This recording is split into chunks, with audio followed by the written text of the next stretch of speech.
And do you know really what, real hail looks like? Do you?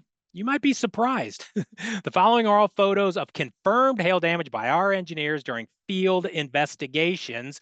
And here on the left, we see a classic hail bruise, right?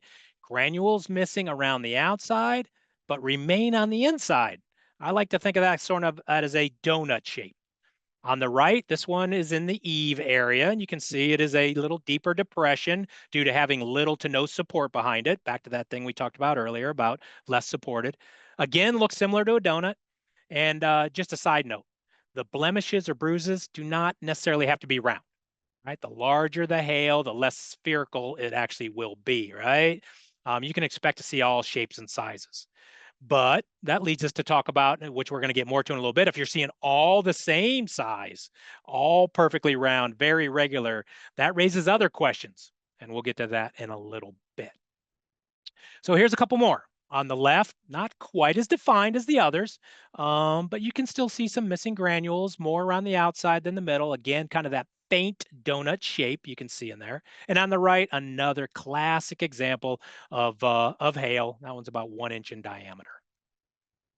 Be sure to pay close attention to all the shingle edges and the keyways or the notches I talked about. Those are actually part of the less supported areas as well. Sometimes they're curled up from age. They will be more easily damaged. Okay. So just a couple more notes on these images. Notice the one on the right has a bit of that donut look, even though it's spanning that notch or that keyway. Okay. You can see it if you look at it. Now that you don't, you know what you're looking for. And the one on the left, be careful. Make sure that's not a scuff mark from walking on the roof. Edges are commonly damaged by people walking on the roof, and those leading edges are a classic place for the scuff marks. And we're going to talk more about those in a little bit. Also, real hail will be random. Can't say that loud enough or more enough times. Random around the slope. And if this makes sense, should be the same randomness and density on other slopes facing that same direction. Again, if they're the same pitch and they're not protected by a part of the building or a large tree.